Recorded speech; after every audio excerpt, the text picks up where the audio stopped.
This is the Cycling Over 60 podcast, episode 13, A Potentially Obese Adult, and I'm your host, Tom Butler.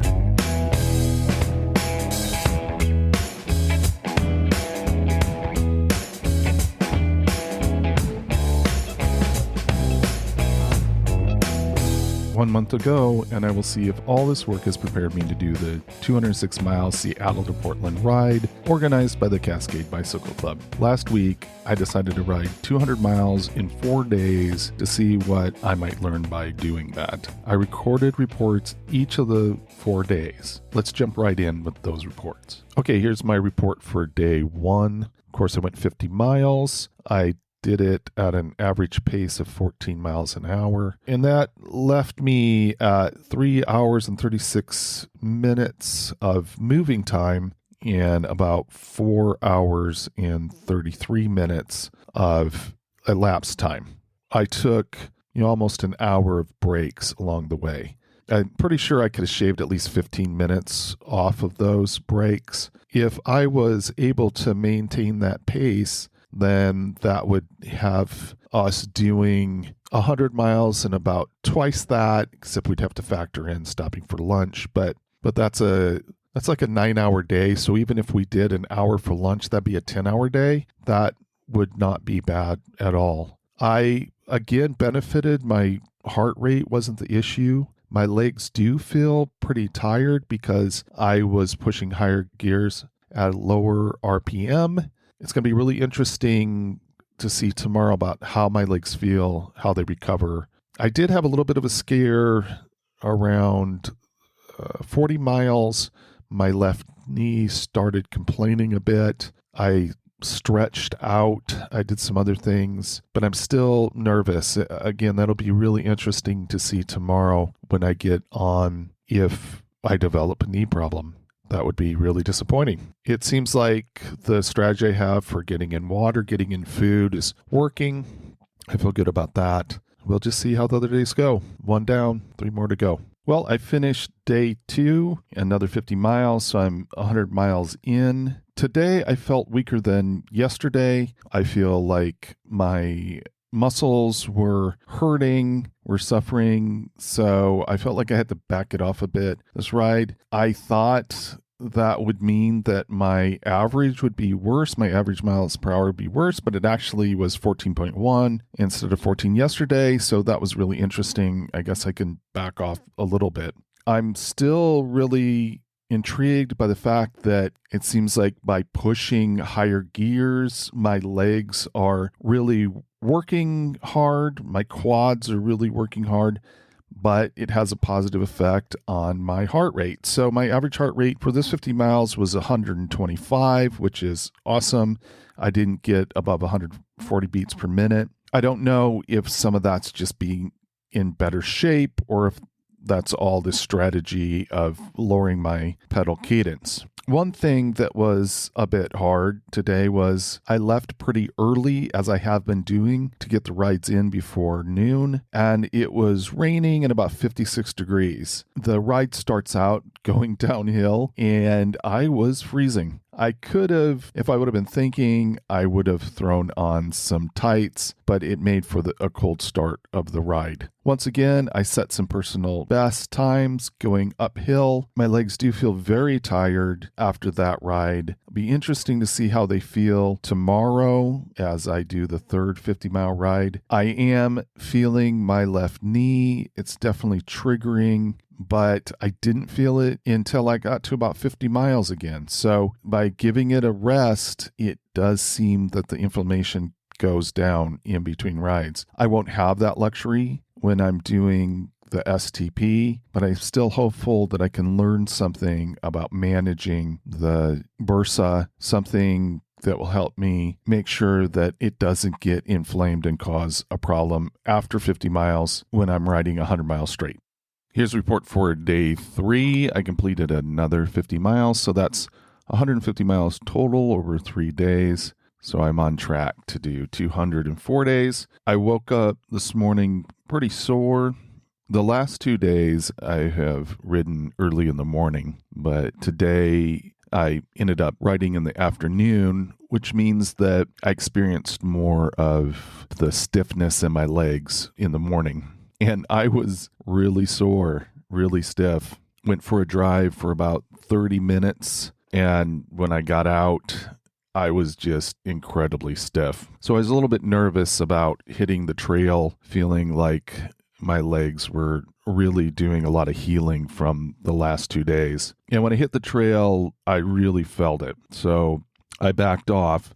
I think it was really valuable because I think I did push it too hard on the first 100 miles. I'm not sure exactly how that will translate to the STP because I won't have the break between 50 miles and 100 miles, but I feel pretty confident that if my legs are this trashed, having done 100 miles with a break, then doing 100 miles with just a lunch break in between, it would be even worse. I'm feeling pretty confident that I pushed it too hard on the first 100 miles. Now, I'm hoping to get stronger between now and the STP, so I'm not really sure how to gauge the intensity to go. So I think right now, with what I'm feeling, it would need to be more like 14 miles an hour on the flats, which still, I was originally thinking I would go 12 miles an hour. So the thought of going 14 miles an hour on the flats is great. Today, I really backed off and I ended up at 13.4 miles an hour average. And that would get us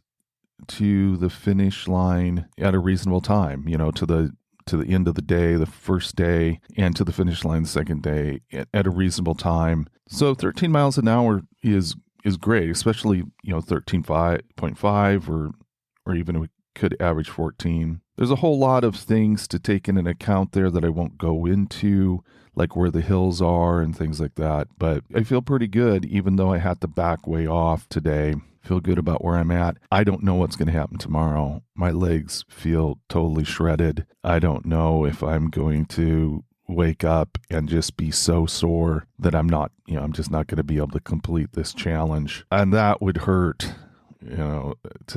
to have to finish at 150 miles over 3 days rather than being able to do another day, another 50 miles another day. That would hurt. I'm really not wanting that to be the case, but we'll have to see how I feel when I wake up. One piece of good news, I think, is that my left knee, I didn't feel that at all today. So that's really good news. But the problem is I don't know what to attribute that to. It could be because I backed off so much. I did add stretching my quadricep rather than just my hamstrings and my calves. And maybe that was enough to create the flexibility I need. I am going to try that again and see if I get the same outcome, because that would be awesome to think that I have a way to manage this. The big takeaway is that I am super sore, but we'll see what happens tomorrow. Day 4 report. I'm done. I'm tired. I did 200 miles. It was actually not that bad. I made it worse than it would have had to have been by going out super hard the first 2 days. I am sore. I feel like I really pushed my legs to the limit, but I never got to the point where I had to step off. I never got to the point where I was cramping up really bad, which was really good. My knee, the bursitis never kicked in. I'm really happy about that. But at the same time, I will be doing 100 miles in a day to see what happens after 50 miles with my bursitis with my left knee. I have to say that I'm really glad that I'm not going to be riding 50 miles tomorrow. I do feel really tired. And when I got on the bike today, it wasn't worse than yesterday. I didn't feel any more sore today than I felt yesterday. When I got on the bike, my legs were not happy. I was sore. I was tired. If it wasn't for really feeling like I needed to experience what 200 miles looked like, even though I was taking a break overnight, I do feel like I got some valuable insight from doing this 200 miles. If I would have paced myself a little better the first 2 days, I feel like I would have a lot left in the tank. Now, on the STP, I think that translates into me going a little slower in the beginning, but I'm going to go for it, especially the last 50 miles. If I am feeling good, I'm going to go for it. I'm going to see how fast I can do the last 50 miles. The soreness in my legs really is what dictated the ride. I didn't feel like I could push hard, that my legs were too tired. So I ended up with a 13.1 mile per hour average, which I was thinking if I could do 12 miles an hour for the STP, that would be good. So 13 miles an hour would be acceptable. I don't know that I can get up to 14 miles an hour, the pace that I did the first 100 miles, but I do think I can maintain 13 miles an hour, and that will be acceptable. Because my legs were the limiting factor, my heart rate was really low. From a heart rate perspective, my average was 119. That means that I really have some flexibility when doing some climbing to go for it more, to let my heart rate get up a little higher. I did have kind of a funny experience on the final climb up a hill. It's not much of a hill, but on the final climb up, a really nice guy named Kevin joined me. Also somebody that's cycling over 60 like me, but obviously someone that has kept up cycling. He has done the STP several times. He talked to me about the STP as we rode. But right before Kevin joined me, I had decided I was going to slow down climbing this hill. But when he caught up to me, he had to slow down in order to ride with me. And I felt like I had to push it. So I ended up pushing up, I don't know, maybe 2 miles, the last 2 miles up this hill. And I was struggling. It was really fun talking to Kevin, but I was kind of hoping, like, I hope Kevin goes one way and I go another here at the top of the trail, because Kevin's wearing me out. I don't know that I'm worse for wear putting out that last effort. So from that perspective, it was okay.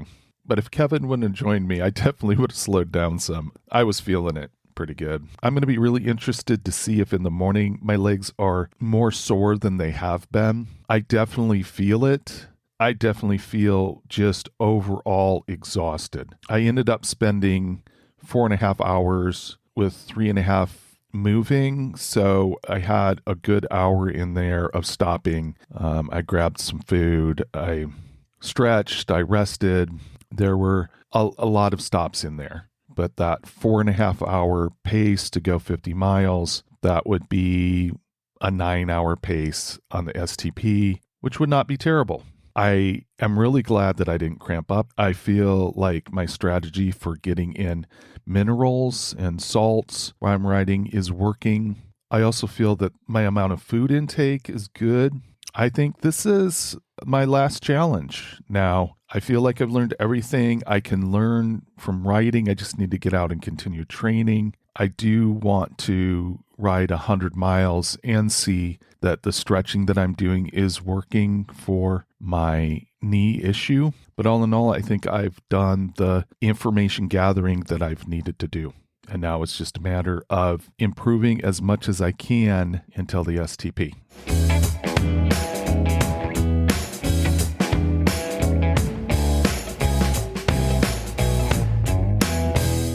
One thing that I haven't seen as a result of training for the STP is weight loss. I had a body composition test done and found that I am 31.6% body fat. That caused me to have a message on the results saying, patient is a potentially obese adult. I need to do something about that result. When I was looking for someone to talk to about my body composition, I found Sandra Christensen, a clinician and expert in the field of weight management. Here is my discussion with her. I have Sandra Christensen joining me to talk about body composition and weight management. Thank you for taking the time to be here, Sandra. Thanks for having me, Tom. I'm pretty excited about our conversation today. Awesome. Now, Sandra has a master's degree in nursing and is a nurse practitioner who is certified as a family nurse practitioner. She is a fellow of the Obesity Medicine Association and a fellow of the American Association of Nurse Practitioners. She holds a certificate of advanced education in obesity medicine and is a trustee of the Obesity Medicine Association and a trustee of the Washington Obesity Society. She has almost 20 years of experience working in weight management. Sandra has her own practice called Integrative Medical Weight Management in Seattle. She has written a book called A Clinician's Guide to Discussing Obesity with Patients, which sounds like something that is greatly needed to me. Plus, Sandra was recognized as the Obesity Medicine Clinician of the Year in 2022. And congratulations congratulations on that honor. Thank you. So there's certainly no question about your qualifications for today's discussion. Could you first share a bit about why you decided to make weight management your professional focus? Yeah, that's such a good question. It's something that evolved for me. It really started back when I was 30 and I was diagnosed with a rare type of cancer. And I had 3 small children and I wanted to live. So I received my treatment, which was very successful. And I just vowed then that even though the type of cancer I'd had wasn't lifestyle related, that I really wanted to live a healthy lifestyle. And so I wound up going back to school and becoming a nurse practitioner. And I started off working in women's health. And then I was fortunate enough to get a job at the Swedish Weight Management Center and was mentored by a fabulous physician and another nurse practitioner. And so I just learned from the very beginning how to see obesity as a health condition, as a disease, we call it, and how to treat it. So I just kind of floated into that. It was just the perfect match for my interests, personally and professionally. On your website, which I'll link in the show notes, you mentioned that patients dealing with weight issues experience emotional pain. There's the emotional pain that comes from being overweight. And secondly, you found that patients often find it emotionally challenging to visit their clinician, which I think is interesting. Could you elaborate on both of these points? Yeah. So there's pretty widespread weight stigma, and bias against people that carry extra weight. It's very common in society, in workplaces, in families, and in healthcare. It's not any better really in healthcare than anywhere else. And so often when people go in to see their clinician for whatever it is, their primary care or some specialist, they are treated poorly because of their weight. And they hear rude statements, people giving them simplistic solutions. And it's really painful because it's a really complicated thing to manage, right? And they're going to their healthcare practitioners to be helped, not to be blamed or shamed. So it can prevent people from going in to see somebody when they have something that warrants attention. And that just makes everything worse. And so that's really a big part of why I wrote the book, because even in my patients who are seeing me and have really reduced their weight and improved their health, they'll still hear things when they go in that are really painful. And we don't stigmatize most other health conditions like we do obesity. I mean, there's some addiction and mental health issues, but obesity is probably one of the worst. It must be quite a moment when patients realize they're in a safe space with you. It is. Yeah, it is. It's one of the highlights for me of doing this kind of work is creating the safe space and then just seeing people soften and open up to what we're talking about without having to be so guarded. And it's something that they have to revisit over and over, because the bias, the internalized weight bias will come back for them. I have to keep reminding them, that this is safe and nobody's judging you and try not to judge yourself. That's wonderful. Would you, with your professional perspective, describe the impact of obesity on the U.S. population? Well, it's the most common chronic disease in the United States, right? And that statement alone is very powerful. This is something we really need to be paying attention to. So over 42% of U.S. adults have obesity, and another 33% have pre-obesity, or what we call overweight, which means that 75% of U.S. adults are in an unhealthy weight, and then almost 20% of children have obesity.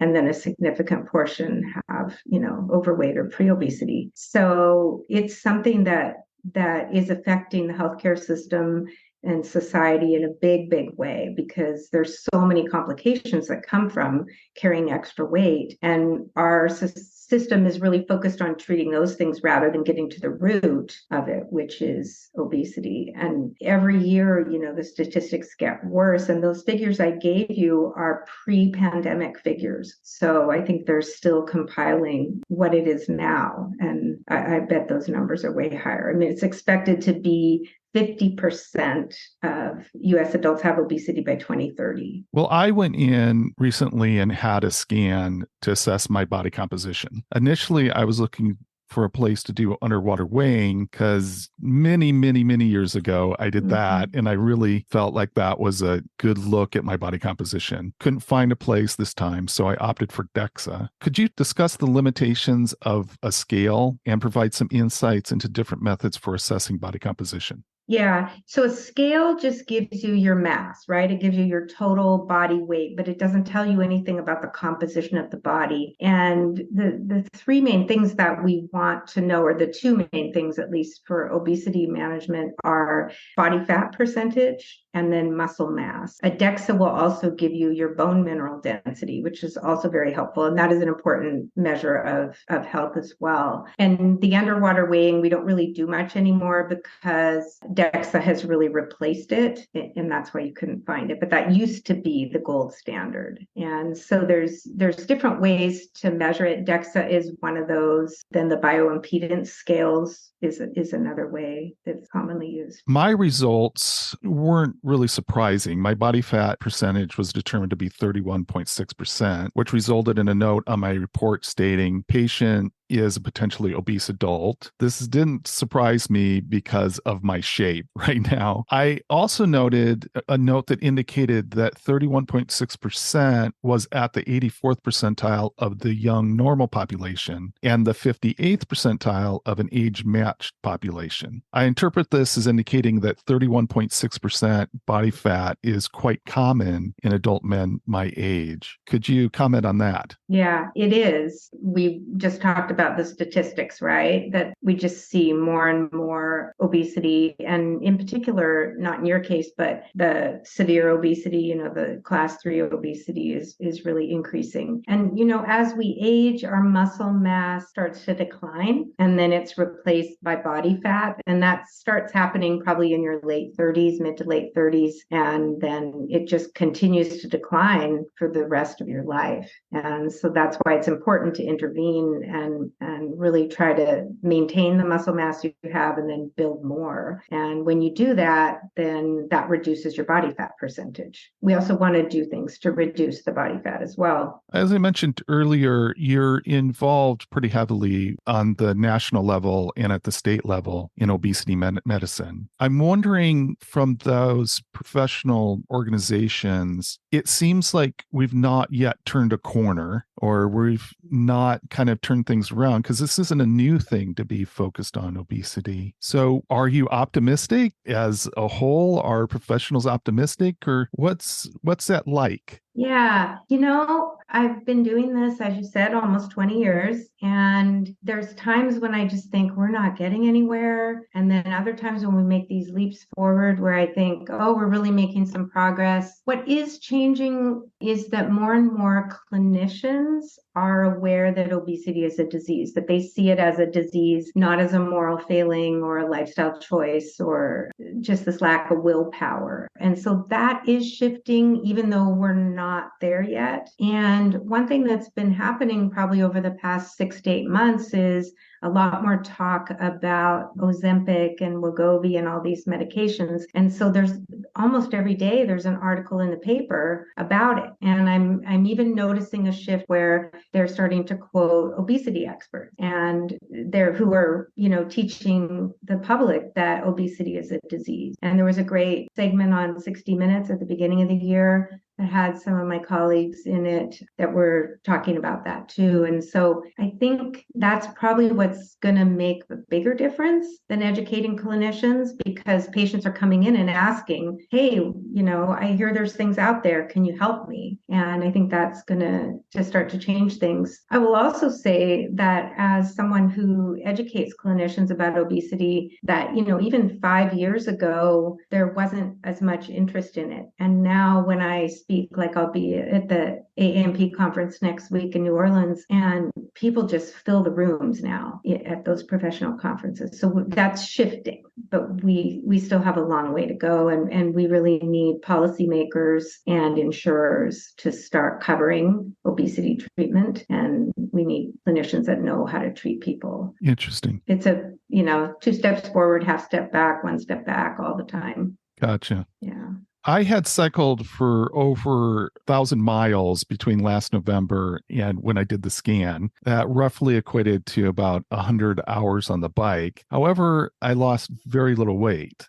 Using one formula, I estimated that I burned over 100,000 calories. How useful is this type of data when formulating a weight management program? Well, not too useful because the body is much more complex than it's not a furnace, right? Mm. Calories in, calories out. It's about the underlying metabolism. People that have insulin resistance have a harder time burning body fat and they're more likely to store it. And so that can be a factor. The quality of calories that people eat and the metabolic effect that the different types of food they eat has more of an effect. One thing that would be interesting is to know, you got the DEXA scan is, what was your body composition after all that cycling? Because your weight might have remained fairly stable, but I bet you saw a shift in a reduction in body fat, increase in muscle mass, certainly increase in muscle function, without a doubt. Yeah, I do know from climbing up hills that my leg muscles were definitely strengthened. Something was going on there. What I found out later was that my intensity was very, very low. And I was doing that out of a particular strategy. So recently I have increased my intensity. And I think I'm definitely seeing much more muscle build from changing. I'm riding up steeper hills and pushing harder gears. And so it'll be very interesting to do a follow-up. I probably will wait till after July when I do the Seattle to Portland ride, which is the reason why I wanted to do something more than just weighing myself so that I could have a different comparison. Yeah, that's a really good approach. And to answer your question further, typically just one element of comprehensive approach isn't enough. So just doing the exercise isn't usually enough. It needs to be accompanied by other changes to eating, stress management, sleep. Sometimes anti-obesity medications are needed. It's a very complex condition. And we, just like we treat other conditions comprehensively, we need to treat weight issues the same. And what can happen when people exercise is their appetite goes up. And so they may wind up eating more because they're burning more energy. And rarely can we sort of out exercise a diet that isn't, healthful for us, right? And it's just this natural thing after you've worked out, you think, oh, wow, I worked so hard. I'm going to have this. And that's a very, very common. I get that myself after I've worked out. Like, oh, yeah, that sounds great. Yes. And, yeah. I can definitely attest to the fact that my appetite went up and I was like, I deserve this. I deserve to have this treat. Totally. So Yeah. I can relate to that very well. There are numerous media messages out there that promote weight loss strategies that emphasize no exercise or no calorie counting, no change your diet. From your perspective, why has this become such a popular focus? Well, people want the simplest strategy possible, right? Like it's hard to change and it's hard to do it on your own without expert advice or, evidence-based strategies. And for some people, they can make a change, right? Like they can just change their eating and they're the one that reduces their weight, a significant portion of their body weight. And other people can do the exercise and that happens. But those are the outlying people. We really have to combine multiple strategies to make it work. And we all wish it was easier than it is. And I'll say I do as a clinician. I wish it wasn't so complicated because people really put forth a great deal of effort and don't always get the results that they hope for or even I hope for. Yeah, it seems like that is one of the things is that there is a persistence that it needs to be involved there kind of from more of a knowledge perspective rather than immediately seeing results. Is that fair to say? Absolutely fair. Yeah. I'll share a couple things. One is that the analogy I give my patients is that this isn't going to be this, linear loss. You're doing all these things and then you're just going to see this steady weight reduction week after week, this perfect diagonal line going down. It's more like the stock market.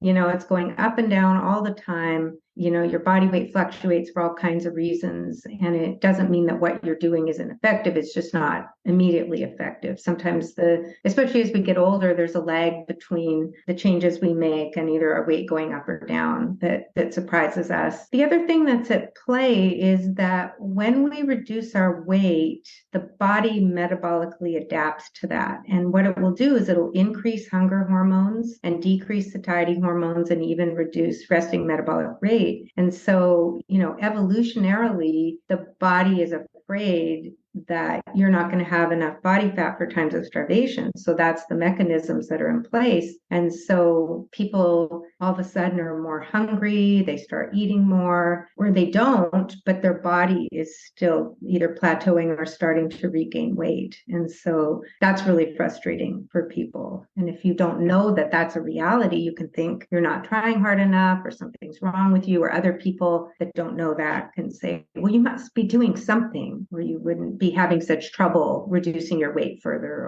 or you wouldn't be regaining. Another thing that I see in advertisements is something along the line of lose weight to look good for the summer when you hit the beach. Something that's focused on you've got this thing coming up. Maybe it's like lose weight for your wedding or something like that. Mm-hmm. It seems like it might not be as prevalent, these kind of messages, as they once were. I don't know. Maybe I just don't notice them much. But do you think that kind of message can be damaging to a concept of healthy weight management? Absolutely, because that's really targeting people that want to reduce their weight potentially for cosmetic reasons, right? For looking good, that maybe have a small amount to lose. And that's very different than people that want to reduce their weight for health reasons. I mentioned it's a chronic disease, and that means that we have to manage it indefinitely. It's not like a one and done, or, just do this and then poof, you'll lose the weight and then everything will be fine. It's something you have to really continue to work at. And so I agree with you that I don't hear those messages as much, although they did pop up a lot with the Ozempic stuff, right? When that first came out about the celebrities, and that's a whole different use than most people are prescribed those medications for. I would say if you hear those messages, to just disregard them, because this is a health issue and we want to reduce body fat because of the health risks that it poses to someone. Yeah, and it seems like kind of that hit it for this one reason just isn't reality when there's healthy lifestyle that you want to maintain for the rest of your life, because it has so many layers of impact. Yeah, and if you do those kind of extreme things, you can really reduce your muscle mass significantly. And if you do that over and over and over, that can have a pretty significant impact on your muscle mass. And that's not good, right? We want to do something that's kind of more like lifestyle. This is how I live, rather than this thing I do, this quick fix thing, which maybe if you have a few pounds to lose, there's a quick fix, but everybody else, there's no quick fix. There's no easy way out. There's no, this is hard stuff where you have to think about your lifestyle and maybe taking medications on a daily basis. In the spirit of full transparency, I found myself in poor health and overweight, and it was because I just simply stopped caring. I was battling significant depression, and I just didn't care if I was healthy. I'm curious about your perspective on the role of mental health in people's decision to adopt a weight management strategy. Yeah, that is such a good question. There's such a powerful link between mental health and obesity. We know that depression in particular and obesity have a bidirectional relationship. We don't always know where it starts, but people with obesity are more likely to have depression, and people with depression are more likely to have obesity. And we know there's some changes that happen in the brain that contribute to that. Oftentimes when people have depression or bipolar or other mental health conditions, they're put on medications that contribute to weight gain. And it's really under-recognized in medicine. And practitioners aren't always thinking about that, because if they understood obesity, they wouldn't say, well, you'll just have to watch what you eat and exercise more while you're on this medication. They don't always notice and prescribe medications that might be less what we call obesogenic, right? That cause less weight gain or no weight gain. There's some. So those are some complicating factors. And then, when you're depressed or anxious, it's harder to focus on your lifestyle. It's harder to get motivated and do something consistently as well. So they're very interconnected. And I have noticed in the last even just 2 or 3 years, there's much more focus on that in my specialty, much more attention to mental health issues and stress as well, which isn't a mental health issue, but it's something that we all experience. I feel really fortunate that I discovered exercise, riding the bike had such a positive impact on my mood. It's one of the things that I feel like is essential for me to manage my mental health. And so that's a great thing to have as far as also wanting to manage my weight. Yeah, you really made an excellent connection there. That really helps you. That's an antidepressant, right? To exercise, and that you need to keep taking it on a regular basis. And the more we can be explicit about things like that with ourselves, right? Like, this is what I do to feel my best. This is what I do to have a stable mood and to feel positive, or whatever it is that you're dealing with. Even anxiety, it really helps with anxiety as well. Yeah. So I'm really glad you made that connection. Yeah. I understand that there was a point when you realized the weight management strategies you were offering very early on, really, I think before you really started heavily pursuing the field professionally. The strategies you were offering your patients were quite limited. So you responded to that by further educating yourself. What tools have you found most helpful since then? Well, being part of the Obesity Medicine Association, which is, the most excellent provider of obesity education. If you're a clinician, you can go to our website, and we have an academy, and you can look at webinars and conference talks and all kinds of great offerings. So being a professional in that world really helps. If you're in another specialty or primary care, you can access those as well. There's more and more conferences that have talks on obesity. Like next week, I'm going to go give 5 presentations at the AANP conference. And AANP is the American Association of Nurse Practitioners. Yes. Thank you. It'll be in New Orleans. Yeah. And if you want to know more about obesity and you are a person who is living with obesity, you can go to the Obesity Action Coalition website. And that's a patient-focused group that provides lots of resources about weight management. Bariatric surgery, is a real advocate for using people-first language and for reducing weight bias and stigmatization. So that's another great place to go. You authored a book for clinicians to help them discuss weight with patients. And I believe from what you said, that came out of your own experience, obviously. How would you rate the current level of care and knowledge in clinical situations regarding weight management treatment? Oh, that's such a good question. Clinicians do not know fully that obesity is a disease. They might be able to say that, but they don't really understand that. And they don't know how to bring it up with their patients. There's lots of barriers that they experience. Time is one, lack of knowledge, lack of understanding about language to use, fear of making their patients uncomfortable, not feeling like they have anything to offer, like, okay, obesity is a disease, it's serious, we need to deal with it, but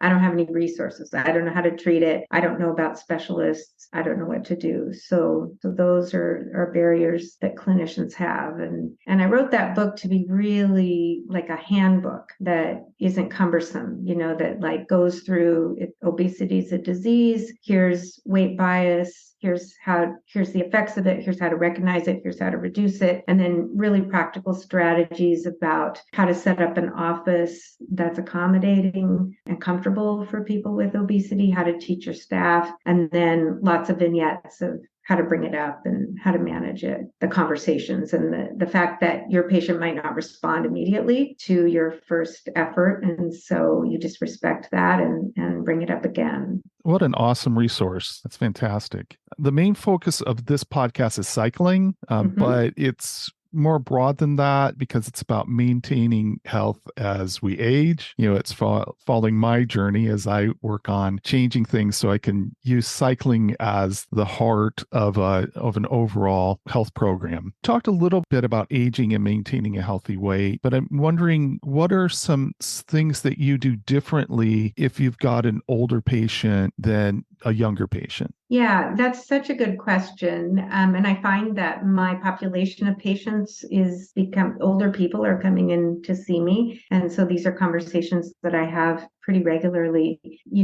just recognizing that your muscle mass declines as you get older. And then the good news, which is that we can assess it with the body composition scale and get a baseline. And that if you put effort into it, you can build muscle mass. It's never, never, never too late. And the less muscle mass you have, the quicker you can build it. We recommend a combination for doing that of making sure that you're getting aerobic activity. The standard recommendation is like 150 to 300 minutes of moderate activity a week with 2 sessions of strength training. And you always want to start with a very small amount and then increase slowly. And then making sure that you get adequate protein is another strategy for that. And then just monitoring along the way. And I really emphasize that having an adequate muscle mass and strength is going to determine your future, because if you can't get up and down from a chair or you can't carry things, you're going to have a really difficult time taking care of yourself. And so it's one of the most important things that you can do for yourself as you get older. And what happens is if you're carrying extra body fat, there's a mechanisms that actually starts to eat away at your muscle. It has this catabolic effect on your muscle. So the body fat itself does that, and then it becomes this vicious cycle. So certainly reducing body fat is helpful as well. It's the thing I'm really emphasizing with my patients and with myself, because I'm over 60. And so I think about my muscle mass every day and that I want to, build it and maintain it as I get older. Yeah. A few episodes ago, I spoke with a guy by the name of Mike. He started cycling at age 50, weighing about 365 pounds, and he managed to drop 100 pounds. It's really a cool story. And in the process, he reversed his type 2 diabetes. What's your opinion on cycling as a form of exercise for individuals looking to lose a significant amount of weight? Good for Mike. And some people might respond like Mike did and some might not, but cycling, what a great thing to do, right? Like you're active, you're working all those muscles, you're building mass, you're building strength. But what I would say is that you likely would need to make some other changes as well, and hopefully get the support of a clinician that understands how to help you do that. Yeah, and he found that there was a change in his motivation. He started cycling, and there was something about that also kind of motivated him to eat better. Yeah, that's very common that people tell me when I say, if they've lost their focus, I say, okay, what do you want to work on? They're like, okay, I want to get back to my activity because when I'm doing that, I eat better. And it's just a natural thing. And there's some evidence that affects the hormones, whatever works for you, right? And being really explicit that when I exercise, I eat better, saying that to yourself, then that can get you out there. Yeah. It's great advice.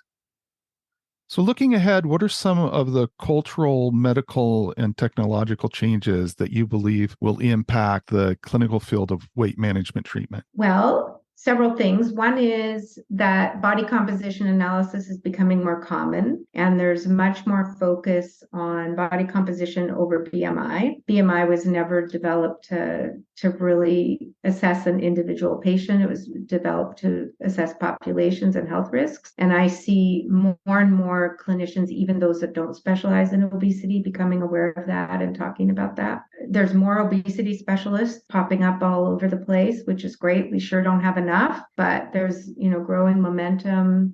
Our organization OMA is growing like crazy. There's a lot more powerful anti-obesity medications, some of which we already have available to us, more that are coming. There's a lot in the pipeline. There used to just be a few, and now they're really powerful, rivaling the weight reduction of bariatric surgery. We talked earlier in terms of cultural, that there's much more awareness that medications are available and treatments available, people going and asking their clinicians. What we don't have that we really need is better insurance coverage. We need employers, we need insurance companies, we need policymakers to recognize the value of treating obesity and the way it'll prevent all kinds of other health issues. There's a bill that's been in Congress, 6-8 years, maybe longer, called the Treat and Reduce Obesity Act, and it has bipartisan support. And what that would do is that it would require Medicare to pay for appointments to see an obesity specialist or someone about your weight, as well as the medications. And so if we could get that passed, then all the other insurers would start to follow suit. The other thing people can do is talk to their HR departments and the people who manage their benefits and tell them that they want these medications covered and they want the treatment to be covered when they see somebody, because both of those rarely are. And more people are doing that. I've got patients that are doing that. I write letters for them that they can take to their benefits department to ask for coverage. So there's lots of positive things moving forward, but then there's days when it just feels like, we're just keep getting, pushed back when we're trying to make a difference. Which is got to be hard to understand because, as you've laid out, the impact is so important on people's health. So I just want to say thank you for everything that you're doing to kind of push legislation through and being involved with organizations that are really looking to do a lot to impact on a wide variety of areas to impact the field. Thank you. It's very fulfilling work, even with its frustrations, and the kind of people that are involved are just the highest caliber folks. And we have kind of a pioneering spirit, so we all get along really well and we're all trying to move the needle forward. So that part is pretty thrilling to be associated with such amazing individuals and clinicians. Fantastic. Now, for listeners who'd be interested in consulting with you, what's the best way for them to connect? So they can go to my website, which is, just look up integrativemedicalweightmanagement.com, and you can send me a message through the contact me feature and I will respond to you. Well, Sandra, I want to thank you so much. This was so valuable, and for taking time out of your busy schedule to hop on and give us a real in-depth professional perspective. It's just really been beneficial as far as I'm concerned. Good. It's my pleasure to be here and to hear your story. And I'm glad you're doing your podcast. And yay for you doing that STP. It's something I always wanted to do and I haven't. So good for you for doing that. And you'll do great. It's probably too late to join us this year, but maybe in the future. Maybe in the future. Thank you. And maybe I'll drop you a note a few months when I do a new scan and kind of keep you updated on how it's working for me. Yeah, I'd love to hear that. And I'd love to hear how it goes for the STP. Well, and I'll do a full report on the podcast. So if you want, check that out. So thank you again, and we'll talk later. All right. Bye now. Bye.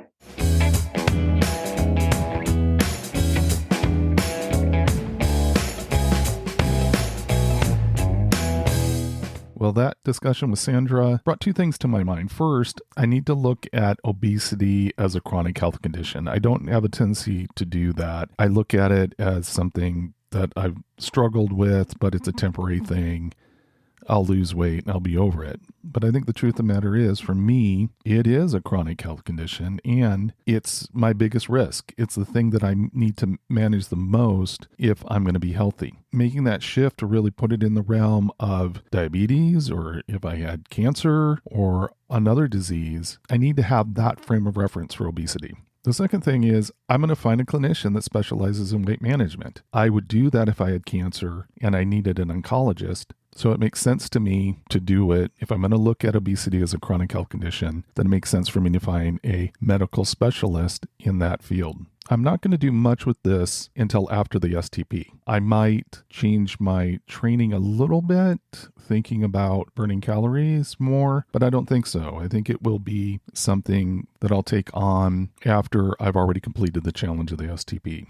I'm really glad that I had Sandra Christensen on and had this conversation with her. She's obviously someone that knows what she's talking about. This journey for me is really about using cycling as the focus of an overall program to be more healthy. I hope you found that conversation informative, and please let me know what you thought. Let me know if you felt this was valuable information, if you find yourself struggling with obesity, and how cycling is part of your program to address obesity. You can find my email in the show notes, or please reach out on Instagram. The Cycling Over 60 Instagram is just that, Cycling Over 60. I would love to have people reach out to me on Instagram. Well, that's it. I'm hoping you're having some great rides, that you're finding great friends like I met Kevin this week on my ride. I hope you're meeting great people or spending time with people that you know out on the trail, that you're discovering some good new trails. And remember, age is just a gear change.